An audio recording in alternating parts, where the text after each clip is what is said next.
Di masa ketika hukum tunduk pada kekuasaan, ada satu advokat yang tetap teguh membela keadilan. Beliau adalah Yap Thiam Hien, seorang advokat sang nurani hukum Indonesia. Beliau itu seorang advokat yang bukan saja pintar, tapi berkarakter.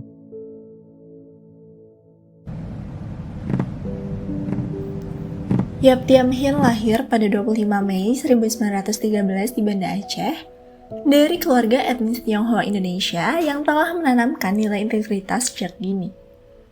Pendidikan hukumnya ia tempuh di Rechtshogeschool te Batavia yang membentuk fondasi intelektual dan juga moralnya. Disinilah ia belajar bahwa hukum bukanlah sekedar aturan, melainkan sebuah alat untuk menegakkan keadilan.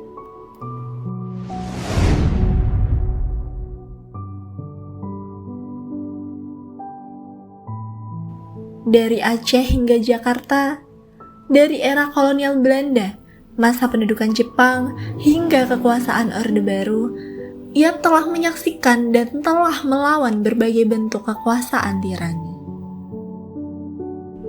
Yap Thiam Hien kemudian menyelesaikan pendidikan hukumnya dan memperoleh gelar Master in the Rechten. Pada saat masa pendudukan Jepang, ia sempat berhenti berpraktik. Namun, ketika kemerdekaan Indonesia diproklamasikan, Yap kembali dengan keyakinan bahwasannya suatu negara yang merdeka tentunya membutuhkan hukum yang juga merdeka. Yap Thiam Hien dikenal sebagai pengacara yang bersedia membela mereka yang tertindas. Ia telah membela korban-korban peristiwa G30 SPKI pada tahun 1965.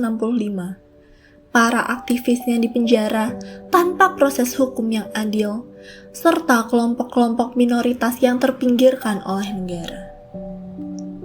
Di tengah tekanan politik yang luar biasa, ia tidak pernah mundur. Baginya, ruang sidang adalah medan perjuangan. Berulang kali ia mendapatkan intimidasi, izin praktiknya terancam dicabut, bahkan ia sendiri pernah ditahan. Namun, setiap kali dilepaskan, ia tetap akan kembali ke ruang sidang, tempatnya memperjuangkan keadilan. Yap Thiam Hien adalah seorang Calvinis yang taat. Keyakinannya merupakan fondasi moral dari seluruh perjuangannya. Membela keadilan baginya merupakan panggilan iman, bukan sekedar profesi. Prinsip hidupnya sederhana namun kuat. Berpihak kepada kebenaran meskipun menyakitkan, dan berdiri di sisi yang benar meskipun sisi yang benar itu adalah sisi yang kalah.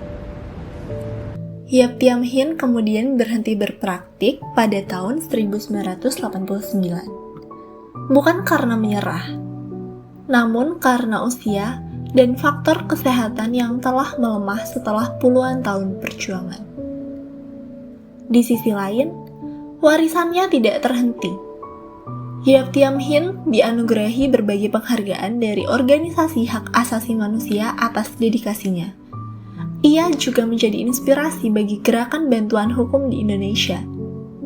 Semangat pembelaan terhadap kelompok miskin dan terpinggirkan hingga saat ini terus hidup dalam lembaga bantuan hukum.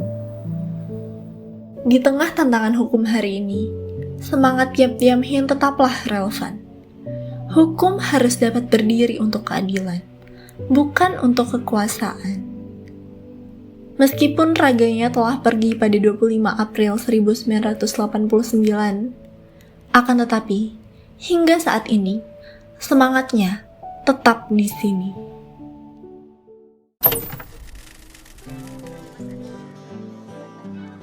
Sebuah negara demokrasi dianggap berhasil tatkala negara mampu menghargai hak asasi tiap warga negara. Semangat inilah yang diperjuangkan Yap Thiam Hien, seorang advokat berdarah Tionghoa yang semasa hidupnya dikenal gigih memperjuangkan hak asasi manusia. Sosok pria kelahiran Kota Raja Aceh ini dikenal tegas, Tanpa pandang bulu, ia membela siapapun yang haknya dicederai oleh ketidakadilan. Karir advokat lulusan Universitas Leiden, Belanda ini dimulai sejak tahun 1950. Kala itu, ia bersama rekan-rekannya membuka kantor pengacara, mempelopori berdirinya Persatuan Advokat Indonesia atau PERADI, dan Yayasan Lembaga Bantuan Hukum Indonesia atau YLBHI. Berbekal pendidikan ilmu hukum dan keberpihakannya pada keadilan dan nasib rakyat kecil, membuat Yap melakukan berbagai advokasi. Beberapa kasus yang ia tangani, diantaranya membela para pedagang pasar Senen yang tergusur, menentang tindakan korupsi di lembaga pemerintahan, dan mendampingi rakyat miskin yang hak-hak sipilnya direnggut.